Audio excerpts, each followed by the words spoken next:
I'm Jason Angove, one of the instructors at the Daidojuku Takao branch in Tokyo, Japan.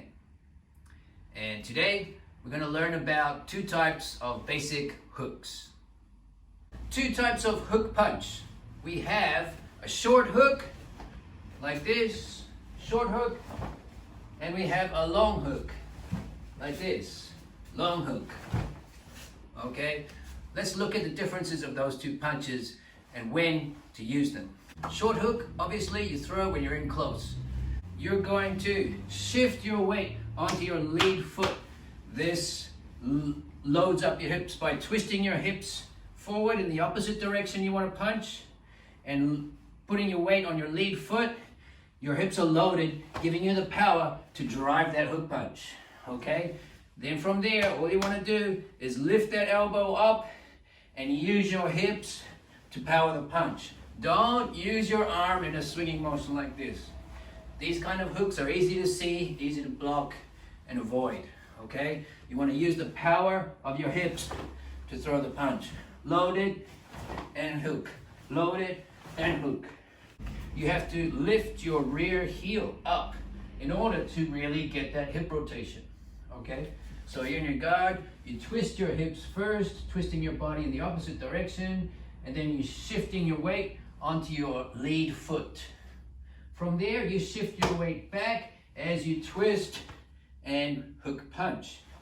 This time I'm lifting my front heel up, turning my knee in, and rotating my hips and shoulders to throw the punch. So it looks like this. Shift forward, shift back. Shift forward, shift back. Now, you might think, but doesn't this twist give the punch away? Yes, that's why you have to cover it up with something. For example, if I throw a straight right, look at where I am. My hips are loaded. I'm ready to throw my hook, okay? So often a short hook will be thrown after a straight right hand. Or a slip. When you slip to the side, it's the same position. My hips are loaded. My rear heel's up. I shift my weight onto my back foot, lift my front heel, and boom, throw the hook. So it looks like slip, boom, slip, boom, slip. I like to use my fist with my thumb towards me, like this. I find it's easier to get more power into a short hook when your arm's in this position.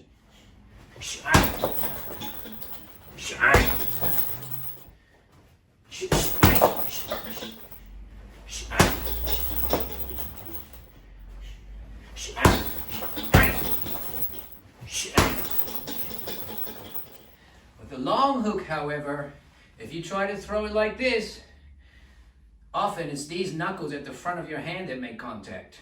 And if you're doing kudo with the hard plastic face shield and you hit with this part of your fist, it's going to really hurt your knuckles and you're going to bust your knuckles up. I learned that the hard way. You don't have to now. Okay? So for the long hook, I turn my thumb down. This enables you to get contact with those two knuckles that you want to hit with. Okay? Now, power generation from the long hook is different to the short hook. We don't load our hips. The long hook is more of a range-finding punch. It's a setup punch. You're looking to touch your opponent, find an opening, create an opening to go for a straight punch or a kick or a knee. Okay? So this punch is not as powerful as the short hook, but there are ways to get some power into it. So for this punch, you're going to actually step a little bit forward on your front foot, just like if you're throwing a jab. But you're just going to turn your knee in a little bit as you step.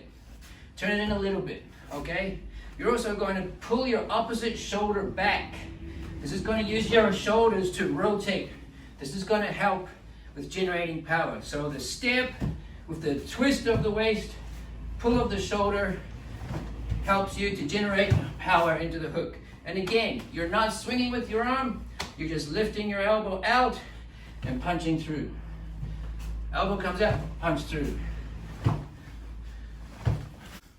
Okay, so this punch needs to be fast, it needs to be long, it needs to set up your right hand.